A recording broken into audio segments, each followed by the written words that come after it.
Hi hello నమస్తే welcome to our channel. ఈ రోజు ఫిల్మీ అప్డేట్తో మేము ముందుకు వచ్చేసాను. ఈ రోజు నాతో పాటు ప్రముఖ సీనియర్ జర్నలిస్ట్ శ్రవణ్ కుమార్ గారు నాతో పాటు ఉన్నారు. సార్తో మాట్లాడదాం. నమస్తే సార్. నమస్తే అండి.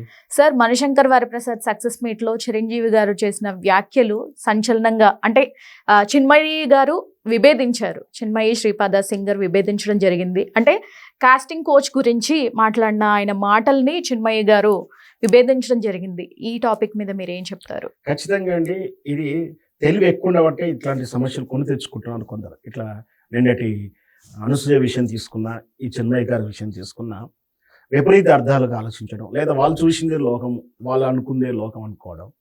చిరంజీవి గారు మాట్లాడారు. చిరంజీవి గారు మాట్లాడిన సందర్భంగా ఆయన ఒక వరుస చెప్పాడు, అంటే ఒక పాసిబిలిటీ చెప్పాడు. ఏం చెప్పాడు? కాస్టింగ్ కౌన్సిల్ అవి ఏమి ఉండవమ్మా, టాలెంట్ ప్రకారం చేసుకోండి అంటాడు.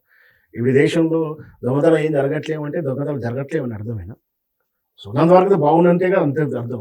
ఎక్కడో అక్కడ జరుగుతుంటే ఆ చంద్రమూలి సంగతితో మాతో ఇండస్ట్రీ మొత్తం కాస్టింగ్ కౌచ్ ఉందని ఉద్దేశమా? ప్రతి ఒక్కరు అలాగే చేస్తున్న ఉద్దేశమా?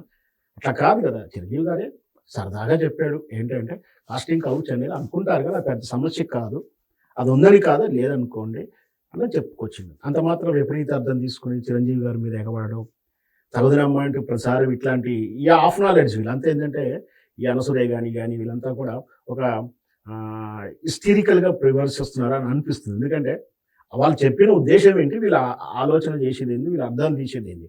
కాస్టింగ్ కౌచ్ లేదన్నాడు, లేకపోతే సంతోషమే కదా, సంతోషపడండి. ఉన్నది అని సాక్ష్యాల ద్వారా చూపిస్తాను, ఎక్కడో ఒకరు ఇద్దరు ముగ్గురికి జరిగితే మాత్రం ఇండస్ట్రీ మొత్తం జరుగుతుందని చెప్పడం, ఇదంతా వాళ్ళ పర్సెప్షన్గా మనం చెప్పాల్సిందే. ఇంతకు చెప్తుంటే ఇప్పుడు ఈ చిన్మయి గారు దేశంలో ఆమె అనుభవం ఉండొచ్చు, ఆమె కూడా బ్యాడ్ ఎక్స్పీరియన్స్ జరిగి ఉండవచ్చు, ఆమె లేదంటే లేదు. కానీ ప్రతి ఒక్కరు ప్రతి దగ్గర కూడా ఖచ్చితంగా మనం ఏదో ఎక్కడికైనా గవర్నమెంట్ పని ఖచ్చితంగా ఫీజు కట్టి పని చేసినట్టుగాను ప్రతిసారి కాస్టింగ్ కౌచ్ ఉంటేనే పనులు అవుతాయి అనుకుంటే అమాయకత్వం. ఇండస్ట్రీలో చాలా మంచి వాళ్ళు ఉన్నారు, మంచి ఫ్యామిలీస్ ఫ్యామిలీస్ నుంచి వచ్చిన లేడీస్ ఉన్నారు, హీరోయిన్స్ ఉన్నారు. ఎవరైనా సరే ఎక్కడో అక్కడ చిల్లరమణ సంఘటన జరుగుతూ ఉన్నాయి. కొందరు స్వార్థపూర్లో ఉంటారు. ఈ పురుషాధిక ప్రపంచంలో ఖచ్చితంగా అక్కడే కాదు, సినిమా ఇండస్ట్రీ కాదు, నేను అదే చిన్మయి గారికి ఒకటే అడుగుతున్నాను. మీరు ఎప్పటికప్పుడు కాస్టింగ్ కౌచ్ అని అడుగుతున్నారు, అది కేవలం సినిమా ఇండస్ట్రీ మీద ఉన్నట్టు మాత్రం ఫీల్ అవుతున్నారు, కానీ వాస్తవం కాదు. ఈ సమాజంలో ప్రతి రంగంలో ఉంది, ఈవెన్స్ బిచ్చగాలలో కూడా ఉంది కాస్టింగ్ కౌచ్ లాంటి. అంటే పురుషాధిక ప్రపంచంలో జరుగుతూ ఉంది.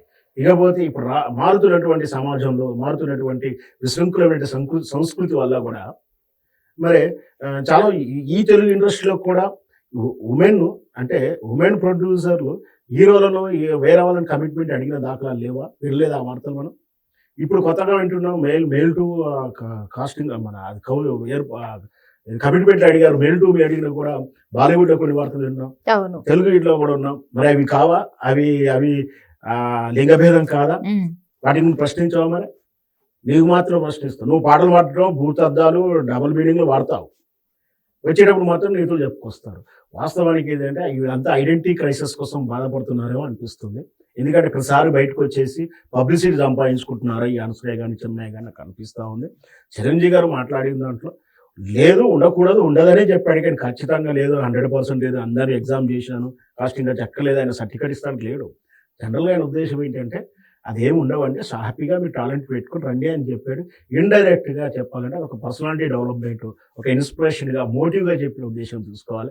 అట్లాంటి చిరంజీవి గారి మీద ఇట్లా వచ్చేసి ఎగబడుతున్నారంటే దాని అర్థం స్పష్టంగా వాళ్ళ ఐడెంటిటీ క్రైసిస్ తప్పించి ఇంకోటి ఏమీ లేదని ఉద్దేశం. Exactly sir. అంటే వాళ్ళ ఫేమ్ కోసం కూడా ఇలాంటి వ్యాఖ్యలు చేసే అవకాశాలు కూడా ఉన్నాయి. Thank you sir. Thank you.